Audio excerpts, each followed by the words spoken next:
Welcome to another episode of Dating Decoded. Today we are diving deep. Get ready for Speed Mingle Unfiltered. Picture this, you're standing in a crowded, dimly lit bar on a Friday night. The music is like pulsing just a little too loud. Oh, I know that feeling all too well. Right. You got a drink in your hand, the ice is slowly melting, and you're just desperately scanning the room. And you catch someone's eye, just for a fraction of a second. Exactly. But instantly, a dozen calculations just flood your brain. Like, are they single? Are they waiting for a partner who's just in the bathroom? If you walk over there, are you interrupting a private conversation? Yeah, or are you going to be perceived as creepy or charming or just annoying? I mean, the sheer cognitive load of trying to read the invisible social rules of the room is totally paralyzing. It really is.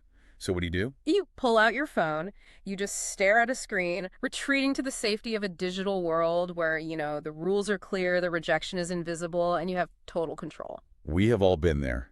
It is utterly exhausting. So exhausting. And I'm your host, by the way, ready to jump into our deep dive today. And I'm the expert here to unpack all the psychological layers of this, because what you just described, it's really the defining social paradox of our time. Okay, say more about that. Well, we retreat to our screens because we crave absolute predictability, right? We want the beautifully frictionless binary system of the digital world. Tap a screen for Thai food and it shows up. Exactly. You swipe right on a profile and you either get a match or you don't. Yes or no. Buy or do not buy.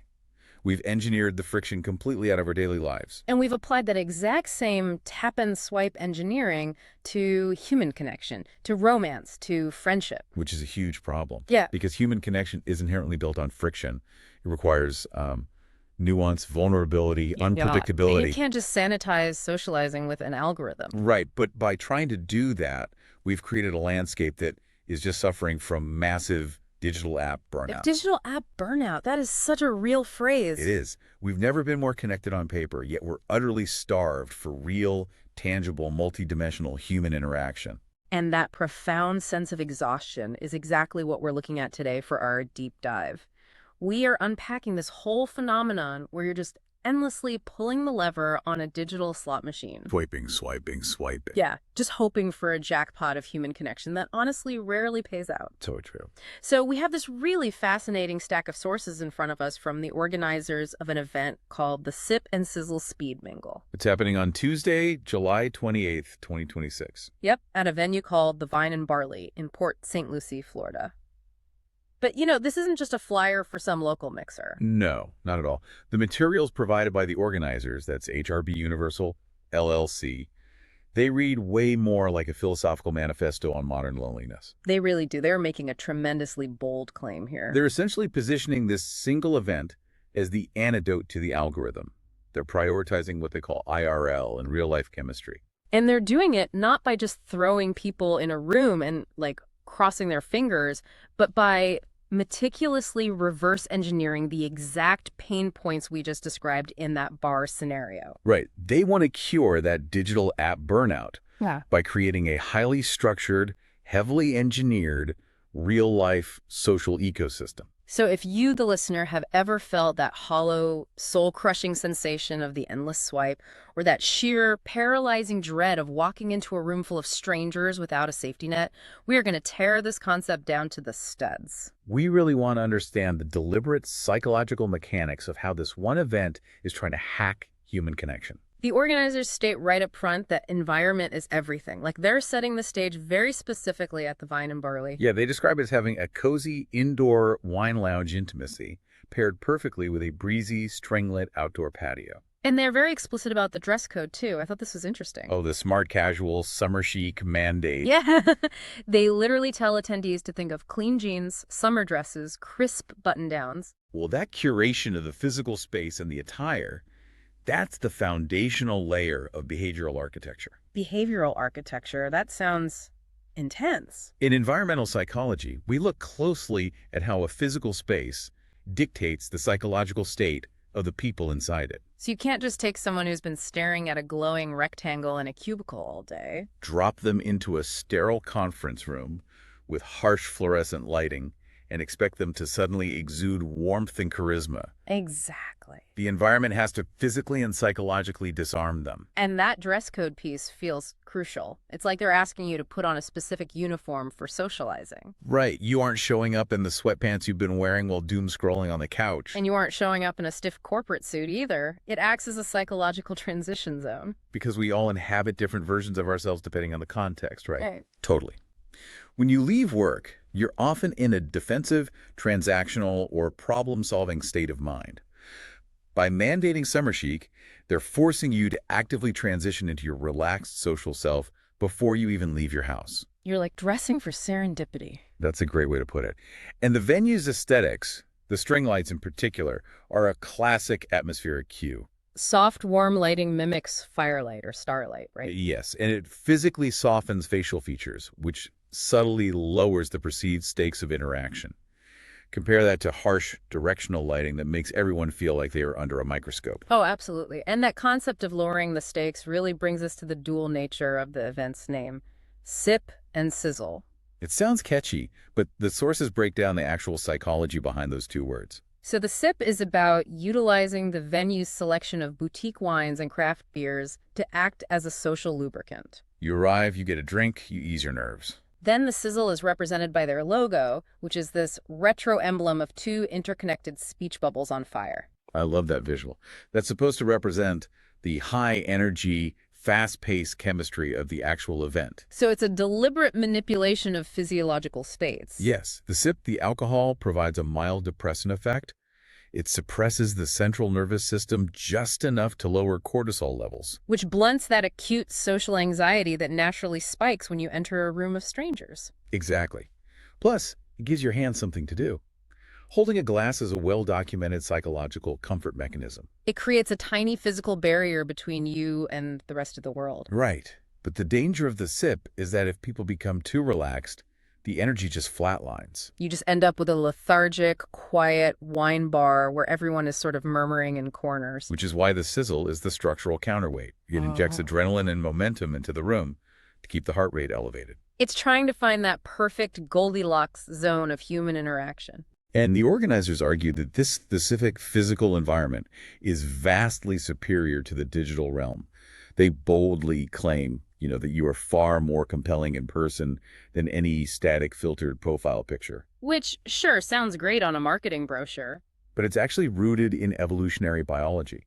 A static image on a screen, or even a short video clip, triggers a very limited, rigid set of cognitive evaluations. Like we judge symmetry, lighting, and explicit aesthetic markers. But when you're standing in front of someone in 3 dimensions, you're receiving a massive multisensory data dump. You're processing their micro-expressions, the cadence and timbre of their voice. Their posture, how they navigate the physical space, how they treat the bartender. Our brains have evolved over millions of years to process this specific type of 3-dimensional data instantly. To evaluate potential mates, friends, threats, all of it. Exactly. We are simply not biologically optimized to evaluate human compatibility in 2 dimensions. I hear that. I really do. But I gotta play devil's advocate here for a second. Go for it. I completely understand the theory that in-person interaction provides richer data. Dating apps are basically digital slot machines. You sit on your couch, pull the lever, swipe right, hope for a jackpot. Low effort, low reward. Right, but the organizers are claiming this relaxed wine lounge vibe is the magical cure to high-pressure dating scenes. They are. Let's be brutally honest. Isn't a crowded bar, even with boutique wine and string lights, inherently a high-pressure environment for a massive chunk of the population? Oh, absolutely. Like, if you know the explicit subtext of the room is, evaluate me and let me evaluate you, doesn't the sip just create a different kind of sensory overload? That's a really valid point. How is physically standing in a room full of judging eyes actually less pressure than sitting safely behind a screen? Well, that's the exact reason why the traditional, unstructured bar environment is a nightmare for so many people. Because in a regular bar, the social rules are entirely ambiguous. Exactly. You're constantly burning mental energy trying to decode the room. That ambiguity breeds fear. Fear of rejection, fear of embarrassment. Fear of misreading a signal. What this event is attempting to do is borrow the pleasant aesthetic of a relaxed bar, but completely strip away the crippling ambiguity of the social rules. Okay, so they set up the string-lit stage, but they have to prevent it from devolving into that chaotic, ambiguous awkwardness. Which is where we get into the actual mechanics of the night, the itinerary. And here is the single most crucial distinction the sources make, and they stress this heavily. Yes, very heavily. This is a speed mingle event. It is absolutely not a traditional speed dating event. That specific distinction is the structural foundation that makes this whole concept viable. Because we all know the cultural trope of traditional speed dating. It's strictly one-on-one. You sit at a tiny table across from one other person. A timer ticks down for 3 or 4 excruciating minutes. It's a high-stakes, rapid-fire job interview for your romantic soul. Ugh, the spotlight effect is blinding. If the conversation stalls after 45 seconds, you're both just trapped in this agonizing silence. Staring at your water glasses until the bell rings. It's incredibly exposing. So the sources explicitly state they want to obliterate that stiff, high-stakes interview pressure. And how do they do it? By putting you in groups. Right. Instead of those one-on-one timed interrogations, this speed mingle groups everyone into tables of 4 to 6 people. It's not a dyad. It's a micro-party. And because you're in a group, the timer changes dramatically. You aren't sprinting through a 3-minute drill. You're sitting with this group for 10 to 15 minutes before the rotation happens. The organizers say to think of it as, quote, speed dating meets a business after-hours event, meets a great gathering with friends and coworkers. The psychological shift from a one-on-one dynamic to a group of 4 to 6 is profound. It completely changes how emotional labor is distributed. Oh, because in a one-on-one traditional speed date, if you drop the conversational ball, the connection dies immediately. The burden is entirely on you and the other person. But in a group of 5, a natural social scaffolding emerges. If you're feeling overwhelmed, shy, or just need a moment to collect your thoughts, you can temporarily adopt the role of the active listener without the interaction grinding to a halt. the more extroverted personalities at the table will naturally step in to carry the momentum. That makes total sense. It takes a target off your back. If someone at the table makes a joke, you can just laugh along and still be participating. You get to be part of a shared experience without having to be the constant center of attention. And you can observe how someone else interacts with the group, which honestly tells you a lot more about them than how they answer a direct interview question. Exactly. You get to witness their social agility. How do they handle a disagreement at the table? Do they dominate the conversation, or do they ask questions to include the quieter people? That is incredibly valuable data for compatibility. Whether you're looking for a romantic partner or a business collaborator. And by extending the time to 10 or 15 minutes, you allow the group dynamic to actually settle. A 3-minute one-on-one interaction is entirely driven by the adrenaline of the initial impression. 10 to 15 minutes allows people to take a breath, establish a rhythm, and actually explore a topic. Okay, so let's look at the actual timeline of how they orchestrate this. It happens in 3 very distinct phases. Right. It kicks off at 6:45 p.m. with what they call the pregame and warm-up. You check in, you get your name tag, and you grab that first drink. There's no forced rotation yet. The pregame is a mandatory acclimatization period. If you rushed people straight from the parking lot into a seated timed rotation. Oh man, you'd trigger a collective fight or flight response. Exactly. The nervous system needs time to regulate. This 30-minute unstructured window allows attendees to visually map the room, locate the exits, find the bar. And just let their brains subconsciously confirm that they are in a safe environment. It allows the sip portion of the evening to actually take effect before the demands of the sizzle begin. Then, at 7:15 p.m., the engine starts. They call this phase fast-track connections. This is the core of the event. For an hour and 15 minutes, you're locked into these 10 to 15-minute group mingling sessions. And then the bell rings. The sources note that when the bell rings, 1 or 2 people from each table will rotate to the next group. Which is brilliant because it continuously mixes the dynamic of the room without blowing up the entire table. And I gotta say, the bell itself is a fascinating psychological mechanic. It acts as an external, completely neutral authority figure. The bell is arguably the most vital piece of social technology in the entire room. Really? More than the drinks or the lights? Oh, definitely. Think back to your opening scenario in the crowded bar.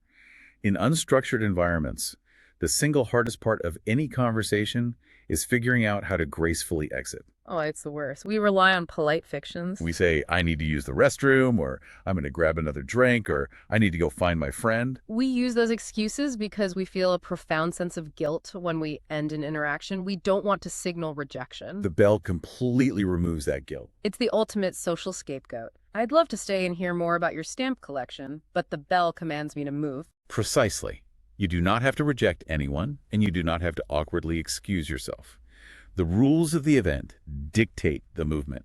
So because the burden of time management and conversational exit strategies is completely offloaded to the organizer, The attendees are free to be completely present in the interaction. then at 8:30 p.m., the structured rotations end, and we enter the third and final phase, the after party. From 8 through all to 9:00 p.m., the floor is open. The sources say this is the time to dive deeper into conversations with your favorite matches from the night, or to trade contact info if you want to. This three-part structure perfectly mirrors a classic narrative arc. Oh, like in literature. Yeah. The pregame is the exposition, setting the scene. The fast-track connections are the rising action and the climax. And the after party is the resolution. And sociologically, the after-party is where the real magic happens. Wait, why is that? Isn't it just back to the chaotic bar scene we started with? No, because the context has fundamentally changed. Oh! During the structured hour and 15 minutes, you've rapidly built up a vast reservoir of shared context with dozens of people in the room. Oh, I see. So when the structural training wheels are removed at 8:30, you aren't approaching a stranger at a bar anymore. Exactly. You're approaching the person who laughed at the same terrible joke you did 20 minutes ago at table 4. You're walking up to the group you had a spirited debate with during round 2. The ice isn't just broken. It has been completely melted and evaporated. The shared experience of the event itself provides an immediate, safe conversational entry point. Okay, I love the arc of the evening, but I have to push back on the math here just a little bit. Sure, let's hear it.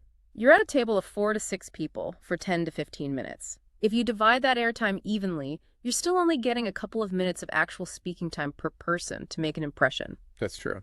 I kind of view these mini connections like movie trailers. Ooh, good analogy. Thanks. You don't get the whole plot, you don't know the deep character arcs, but you know almost immediately if you want to buy a ticket to see the whole film. Right.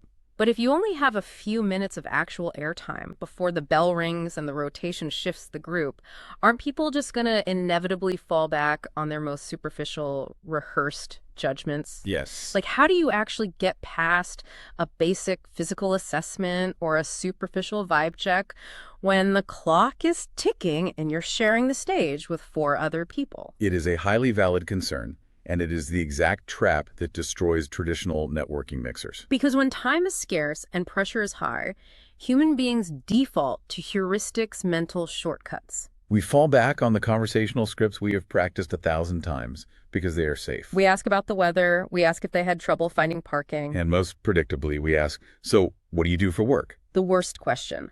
The fatal flaw of these scripts is that they yield incredibly low-value data about who a person actually is, what they value, and whether you are genuinely compatible with them on any meaningful level. Which brings us perfectly to the organizer's solution to that exact problem. Yes, they anticipated this. They know that if you put a timer on a table, people panic and talk about the weather. So the organizers of the Speed Mingle actively banned the most common social crutch in America: small talk. They have essentially gamified authenticity. I love that. The sources explicitly promise zero awkwardness by placing a specific tool on every single table. It's called 52 plus 2, the card game. This is a brilliant behavioral intervention, gotta say. They recognize that if they just put 5 strangers at a table, tell them they have 12 minutes and say, okay, talk. The panic will instantly set in. The silence will be deafening. So they provide a physical conversation catalyst by literally banning the default question, what do you do? And forcing attendees to draw a card from a deck. They are aggressively disrupting the standard conversational autopilot. The sources explain that this deck of cards is specifically designed to bypass superficial chit-chat and jump straight into thought-provoking questions. It's about personality, perspective, and passions. It's meant to reveal the real you, bypassing the resume rundown entirely. So what's happening psychologically here is the introduction of a secondary external scapegoat? Exactly. We already established that the bell manages the time and the exits. And the deck of cards manages the content. Think about it. If I sit down at a table with 4 strangers and suddenly look at you and ask a deep, probing question about your childhood dreams, or your biggest fear, Or your most controversial opinion. right, I look intense. I might look socially uncalibrated or intrusive. I am taking a massive social risk by escalating the intimacy of the conversation that quickly without earning it. You would sound like a podcast host or a serial killer or a philosopher. None of which play particularly well in the first 5 minutes of meeting someone at a bar. The social penalty for being too deep too fast is high. But if I pull a physical card from a deck resting on the table and read that exact same Jeep question off the card, You're no longer being intense, you're just playing the game. the deck of cards completely democratizes the vulnerability. It absorbs the social risk. Because humans fundamentally crave deep, meaningful conversation, don't we? We want to be known, and we want to understand others. But we are terrified of the social penalty of being the one to initiate it. So gamification lowers our defenses because it frames vulnerability as a set of rules we are collectively agreeing to follow for a set period. Yes. If you give a weird or deeply honest answer, you aren't a weirdo. You're just a good sport playing the game. I look at those 52+2 cards like social training wheels for adults who have completely forgotten how to ride a bike. That's sad, but true. We've spent the last decade curating our digital avatars, managing our personal brands online, and swiping on curated profiles. A lot of people simply do not know how to sit at a table and verbally spar in real time anymore without a screen to hide behind. But I do have a major pushback here. I figured you might. Doesn't forcing a structured, printed card game onto what is supposed to be a romantic or spontaneous social interaction feel incredibly clinical? Ah. Like suddenly I am at a mandatory corporate HR team building retreat doing trust falls and icebreakers. How does answering a flashcard generated by an event planner actually generate genuine, romantic, or even platonic sizzle? It is a very fair critique, and on paper it certainly sounds contrived. The idea of reading off flashcards at a bar feels antithetical to romance. It totally does. However, the crucial point is that the sizzle does not come from the card itself. The card is nothing more than a spark. Oh, I see. The real chemistry, the sizzle, comes entirely from the reaction to the card. It comes from the spontaneous laughter that erupts when someone gives a shockingly honest or hilarious answer. Or it comes from the friendly debate that breaks out among the 5 people at the table when 2 people fundamentally disagree on an answer. Exactly. It shifts the dynamic from a polite, rigid interview to an engaging, dynamic group activity. You're seeing how a person thinks on their feet. You're seeing how they handle a curveball question. You are watching how they interact with others at the table. Yeah. Do they listen when someone else is answering, or are they just waiting for their turn to speak? That real-time behavioral observation is where chemistry is revealed, much more so than hearing someone recite their rehearsed resume for the 100th time. The card is just the excuse to get people to drop their guard. So we have the environment, we have the group dynamics. We have the bells saving us from awkward exits and the cards saving us from boring small talk. They are trying to manufacture serendipity. Yeah. But here is the massive elephant in the room. What's that? Even the best conversation prompts in the world, sitting in the most beautiful stringlit patio, will fail miserably if the people sitting at the table want completely different things out of the night. Oh, 100%. If I am at that table actively looking for a romantic partner and you are sitting across from me looking for a business mentor, we are going to be talking completely past each other, no matter what deep questions the cards ask. And that misalignment of intent is the silent, pervasive killer of almost all adult social events. It really is. You go to a standard networking mixer or a community event, and it is a mess of conflicting desires. Half the people are secretly looking for a date, while the other half are aggressively pitching their startup, and a few people just wanted to get out of the house. It creates a toxic, hidden agenda problem. Everyone is playing a draining guessing game, trying to figure out what the person across from them actually wants. Which perfectly sets up the most fascinating mechanic of this entire event. The 4 pillars of intent. This is wild. The sources revealed that the matching at this speed mingle is not just based on who happens to be standing next to the bar or who bought a ticket. They are actively matching people by purpose. not just proximity. When you register for the event online, you must select a deal-breaker category that defines exactly why you are walking into that room. And they break this down into 4 very distinct, openly acknowledged pillars. Let's start with the first 2. Okay, the first one is networking, professional ascent. This is for expanding professional horizons, finding mentors, collaborators, and industry insights. This first pillar is highly pragmatic. It acknowledges that people absolutely want to network and build their careers, but they hate the stale, fluorescent-lit, formal conference room vibe. They want to do it dynamically, perhaps with a craft beer in hand, in a setting that feels less rigid. Exactly. The second pillar is where it gets really interesting to me. It's called friendship, social synergy. They described it specifically as finding a reliable workout buddy, a co-conspirator for late-night debates, or a brunch partner. They explicitly call it cultivating deep platonic bonds. This is incredibly rare to see formalized in this way, and it speaks volumes about the current state of society. Making genuine friends as an adult Completely detached from your workplace or your children's school network? is notoriously painfully difficult. Our modern society has largely dismantled the third places, the community centers, bowling leagues, and local clubs that used to facilitate adult platonic matchmaking naturally. So by giving friendship equal weight and formal structure, right alongside romance and professional networking, the organizers are validating a massive, desperately underserved social need.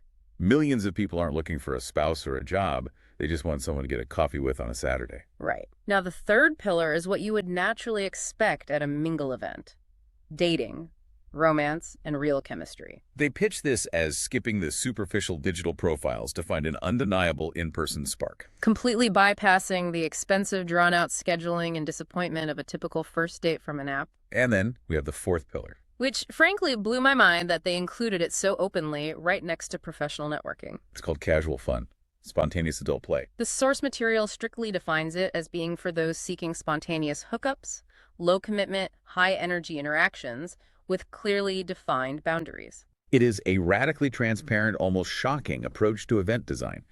By putting casual fun right next to professional ascent on the registration form, they are completely dismantling the hidden agendas that ruin so many interactions. In most social settings, the person looking for a spontaneous hookup has to cloak their intentions under the guise of casual networking or friendly chatter. Which inherently leads to miscommunication, crossed boundaries, and resentment when one party realizes they have been misreading the interaction. The sheer brilliance and, honestly, the potential for absolute chaos of this is wild. Think about the logistics behind the scenes. Yes, the sources say that after you pick your primary deal-breaker category, you also select your general interests. Things like arts and culture, food and drink, intellectual stimulation, sports and activities. Then, they feed this data into a proprietary algorithm. The algorithm calculates your compatibility percentage with other attendees and uses that data to decide which tables you rotate to. It ensures you are seated with people who align with both your interests and, most importantly, your intent. It's like a social Swiss Army knife, you know? You pull out the specific tool you need for whatever specific season of your life you're currently in. And this algorithm acts as a silent, invisible curator. It is the bouncer at the door of your specific table. Right. If your primary intent is to find a business mentor in the tech space, the algorithm ensures that the precious 10 to 15 minutes you spend at a table are not entirely wasted sitting next to someone whose deal-breaker category is spontaneous adult play. It protects the integrity of the time constraint. If you only have 10 minutes, you need to be talking to someone playing the same sport as you. But wait, let's really unpack the logistics of this, because I see a potential collision. Okay, what kind of collision? If I am looking for a professional collaborator, and the bell rings and 1 or 2 people rotate to my table to join the group, what happens if someone sits down who marked casual fun? Does the algorithm strictly segregate the physical room? Is there a networking zone in the corner and a casual fun zone by the patio? Or is it a giant mix, and the algorithm just tries its best to populate the tables with a dominant intent? Because if I am pitching a B2B software startup idea and the person across from me is looking for a spontaneous hookup, that is a wildly uncomfortable collision of contexts. Yeah, that would be awkward. The source materials don't explicitly detail a physical floor plan segregation, but logically, To maintain the promise of the deal-breaker categories, the algorithmic sorting must group people by their primary intent first. Before filtering by shared interests. Exactly. You would likely have tables heavily weighted toward a specific pillar. However, because it is a group setting of 4 to 6 people, and because people are complex, there is inevitably going to be some blending. Especially during the unstructured pregame and after-party phases. Right. And the chaos you mentioned is partially mitigated by the group dynamic itself. If one person at a table of 6 is misaligned in their intent, the group consensus will naturally steer the conversation toward a neutral middle ground. And again, the 52+2 card game serves as the ultimate equalizer in those moments. The card dictates the conversation, preventing anyone from hijacking the table for their specific agenda. Okay, so let's play this out to the end of the night. Right. You've navigated the pregame. You have survived the fast-track connections with your curated groups at your tables. You've answered the deep questions from the 52+2 cards. The 8:30 p.m. bell has rung. The unstructured after-party has wrapped up. The string lights are dimming, and you are heading to your car. What happens next? The hardest part. Right. How does this event handle the inherently agonizing phase of trying to figure out if the person you liked actually liked you back? How do we handle the exchange of phone numbers without it feeling like middle school trauma all over again? This brings us to the final and perhaps most elegant phase of the night. The post-game, data, dignity, and smart sync. The organizers have explicitly engineered a solution for the fear of face-to-face rejection, which is the final massive hurdle of any in-person mingling event. So how does it work? The sources outline a double-blind scorecard system. Throughout the night, you have a physical card. You simply mark down the names or numbers of the people you genuinely enjoyed talking to, whether for networking, friendship, or romance. So you do not have to ask for a single phone number all night if you don't want to. Exactly. You hand in your card at the end of the event, and within 24 hours, the organizers securely email you your mutual matches. Furthermore, they emphasize a strict privacy policy. All post-event messaging happens safely through their proprietary Smart Sync web app. So you aren't even giving out your real phone number right away. The double-blind scorecard system is a masterpiece of preserving human dignity. Let's say you have an incredible 10-minute conversation with someone at your table. In a traditional bar setting, at the end of that conversation, you have to muster the courage to ask for their number. If they say no, or if they give you a fake number, the rejection is immediate, visceral, public, and deeply humiliating. It triggers a massive pain response in the brain, and it usually ruins the rest of your night. It makes you want to crawl into a hole and never speak to a stranger again. It really does. The fear of that specific moment is why most people never approach anyone. The scorecard delays and privatizes the evaluation process. You only ever find out about the people who also said yes to you. The rejections, the people who didn't check your name, are completely silent and invisible. You never know who passed on you.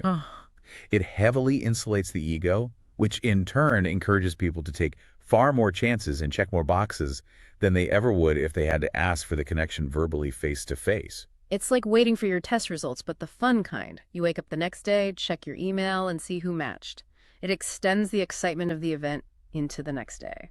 But there is another massive component to their privacy policy that the sources highlight, and it is a fascinating philosophical stance. Oh, right. The organizers state that they maintain strict privacy regarding event demographics. They absolutely do not disclose specific registration data, including head counts, age ranges, gender identities, or racial backgrounds to other participants prior to or after the event. This is a radical, profound departure from the architecture of modern dating apps. On an app, demographic filtering is literally the very first thing you do. You set rigid sliders for age, height, distance, education level, sometimes even religion or political affiliation. You filter out thousands of human beings before you even see a face, let alone hear them speak. The organizers here are attempting to foster an environment of what we might call blind inclusivity. They want connections to happen organically, based on the energy in the room, the answers to the cards, and the physical multisensory chemistry. Rather than allowing people to prejudge the guest list based on rigid demographic criteria. It is the ultimate contrast. Dating apps give you all the demographic data up front, but absolutely no sense of the actual person. This Speed Mingle event gives you the person up front, in 3 dimensions, laughing at a table with you, engaging with a group, but completely hides the demographic data until you meet them. It forces you to evaluate the human being before you evaluate their statistical resume. Exactly. It forces you to confront your own ingrained biases. You might find yourself having an incredible, dynamic 15-minute conversation with someone who falls slightly outside of the rigid age bracket or background you would normally set on an app. Because you are exposed to their personality, their humor, and their intellect first through the safety of the group dynamic and the card game. That initial demographic hurdle suddenly becomes entirely irrelevant. It is a very noble, ambitious attempt to re-engineer how we perceive compatibility in the modern age. It really is. But I understand the noble goal. It sounds beautiful in theory, this utopian vision of connecting soul to soul without prejudice. I sense another but coming. But again, let's put on our critical thinking hats and live in the real world for a second. I have to push back on the practical viability of this for a paid event. Okay, let's look at the practical side. People are spending their hard-earned money to be here. The sources say day of event registration is almost $40. Yep. If someone pays $40 at the door, explicitly expecting to find a romantic connection, and they walk into the Vine Barley to find that absolutely no one in the room matches their preferred dating demographic, whether that's age, gender identity, or whatever specific thing they are seeking. Aren't they going to feel incredibly cheated? Right. Isn't withholding that demographic data a massive risk for consumer satisfaction? Is blind inclusivity practically viable when people are paying for a specific outcome? That is the ultimate tension of this specific business model, and it is an undeniable risk. If a 25-year-old man attends hoping to meet women his age, and the algorithm places him in a room that happens to be predominantly 50-year-old men looking for professional networking, He is going to feel severely misaligned despite the algorithm's best efforts to group him. The organizers are heavily relying on the mingle aspect of the event to cushion this blow. their implicit argument is that even if you don't find a romantic match, you still got a craft beer, you still played a fun psychological game. You got out of your house and you practiced your social skills in a safe environment. But you're absolutely right to question it. Human beings are notoriously protective of their time and money. Deliberate ambiguity regarding demographics requires a massive, almost unprecedented amount of trust from the attendee. It requires a massive leap of faith. You have to trust the organizer's process more than you trust your own rigid filtering habits. You have to believe that the friction of the real world is better than the frictionless perfection of your phone. And that brings us to the end of our deep dive today. We have thoroughly unpacked the evolution of the modern mixer. The Sip and Sizzle Speed Mingle happening in Port St. Lucie is clearly not just about finding a quick date for a Tuesday night. It is a meticulously engineered, multi-layered ecosystem designed specifically to force us out of our digital silos. Because the organizers are recognizing a fundamental truth. The digital tools we built to make connection easier have actually caused our social muscles to atrophy. By using a curated physical environment to ease anxiety, group table dynamics to distribute emotional labor, strict timers and bells to remove the guilt of rejection, Algorithmic intent matching to solve the hidden agenda problem, and literally a deck of flashcards to force vulnerability. they are attempting to provide a heavily reinforced safety structure. They are building scaffolding so that we can slowly remember how to be human again. And that leads me to a final, somewhat provocative thought for you to mull over as we wrap up. Yeah, hit us with it. The source material proudly, repeatedly champions the idea that you are far more compelling in person than on a digital app. They champion the natural, organic spark of in-real-life chemistry. Right. But ironically, to prove that point, to get you to actually experience that natural connection, this event relies on a proprietary computer algorithm to match you, A web app to message safely. a strict ringing bell to manage your time, and a literal deck of printed cards to facilitate a simple conversation. It leaves you wondering, has technology so deeply fractured our innate social skills that the only way we can return to natural real-life connection is by wrapping it in layers of artificial rules and gamified systems? Think about that. The next time you are standing at a party, the silence stretches just a little too long, Yeah. and you find yourself panicking and asking a total stranger.